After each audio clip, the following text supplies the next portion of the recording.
기본적으로 이재명 대표에 대한 수사들은 문재인 정권 때부터 시작된 것이고요.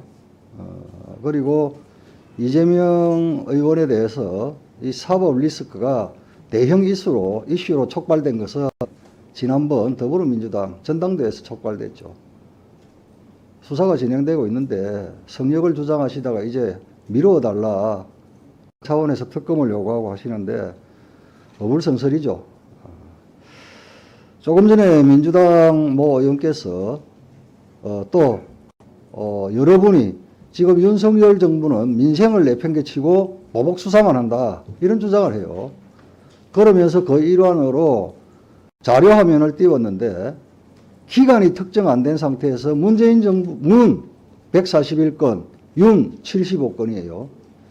이게 똑같이 정권 출범 6개월 만에 141대 75면 저희들이 반성하고 민생을 더 챙겨야 되겠죠. 그런데 이게 문재인 정권 5년 동안 141건이고 윤석열 정부 6개월 동안 표시 안 했잖아요. 다시 보세요. 다시 보세요. 다시 보라고. 다시 보라고요. 최강욱 의원이 반말하고 있잖아요. 자, 박범계 의원. 지금 제 질의 시간입니다. 끼어들지 마세요.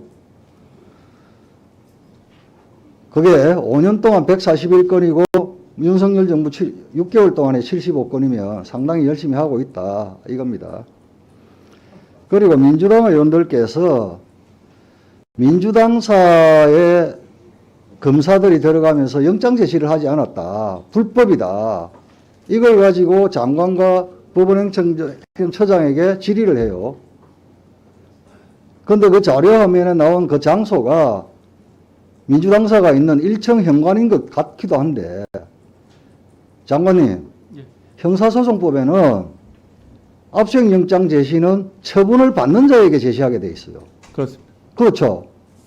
그러면 건물 관리하는 분에게 제시 안 했다고 해서 그게 불법입니까?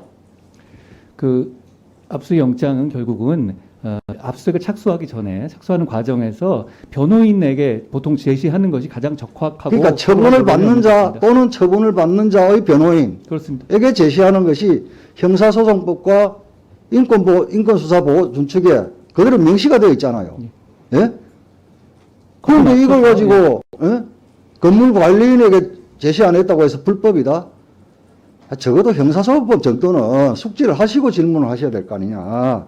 예? 이런 말씀을 제가 드리고요.